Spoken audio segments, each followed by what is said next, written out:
Peter Kirkham, and also the Conservative MP and member of the Foreign Affairs Committee, Bob Seely. Welcome to both of you, gentlemen. Bob, to you first. Do you agree with your colleague Boris Johnson on this? Do you think the media has a right to publish? Yes, absolutely. You can criticise the media, but there are going to be two models of human development in the 21st century. There's the neo-authoritarian states that basically tell the media what to say, what to do, and there's the liberal Western model, and we need to defend it. And the police should be going nowhere near journalists if they receive leaked documents. It is extremely irritating for politicians and the security services to have these leaks, but there are worse things, and worse is prosecuting journalists. Peter, what's your view on this? The police should go nowhere near journalists, according to Bob Seely. No, they shouldn't, and they were never going to. All we've had from Neil Bassett this afternoon is another statement clarifying what he said and saying exactly the same thing, but in words that are capable of being understood by the hard of understanding. We had an outrage bus that arrived yesterday, and as usual, the media, much of which is anti-police naturally, were queuing up to be outraged about something that wasn't actually happening.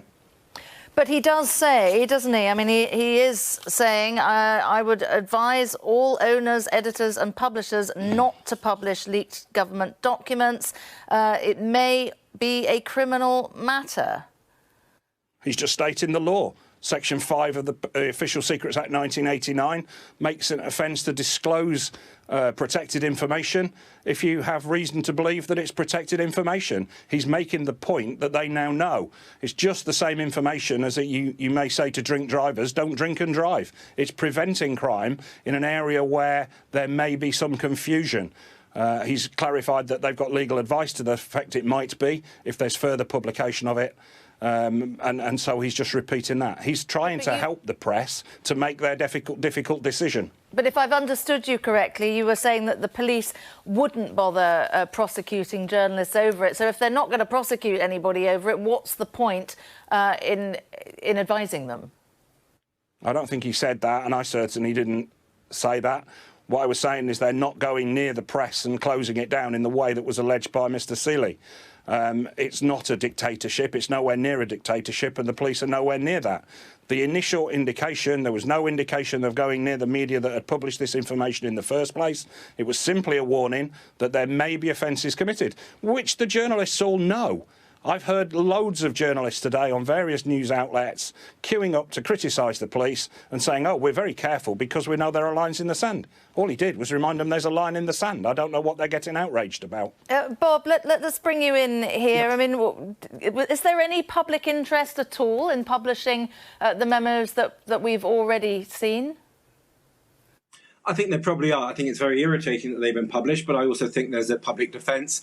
Isabel is also a constituent of mine, so I would obviously defend her right to do her job. I'm not implying there's a police state, and to say that is completely wrong. I think the statement yesterday by the Met, I think, came across as a little cack-handed.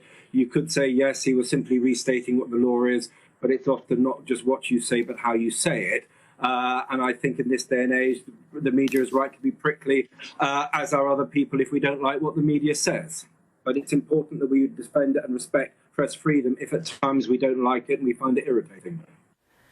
Yes, but there is the matter, though, that if it is in breach of the Official Secrets Act, I mean, the things that have been published so far have cost the ambassador his job. It's hard to see that it's put national security at risk.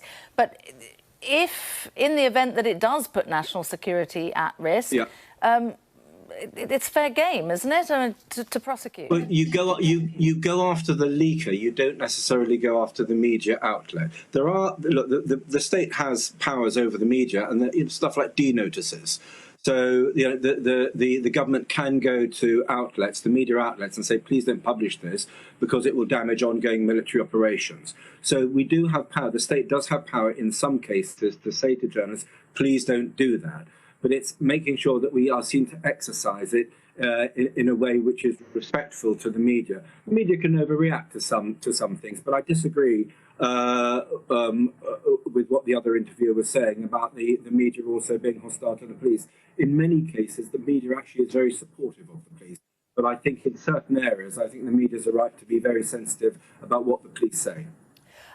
You're making the public interest point there. I mean, you could argue it the other way and say that, you know, the leaking of these documents sort of impedes diplomatic ability to exchange kind of frank views and assessments, and that in itself, if a diplomat can't feel free in his communications, then that impedes public interest, doesn't it?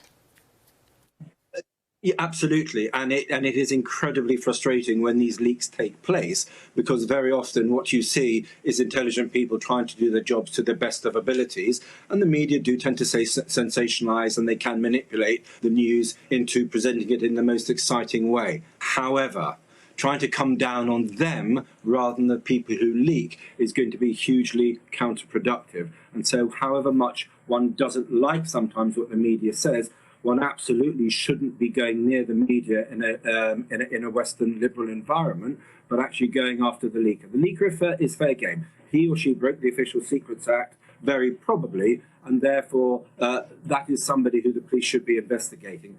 I think reminding journalists, I think you're getting into slightly questionable territory. OK, I'd like to be able to talk to you a bit longer about this, but we're out of time. So thank you very much to both of you gentlemen, Peter Kirk and Bob Seeley. Thank you.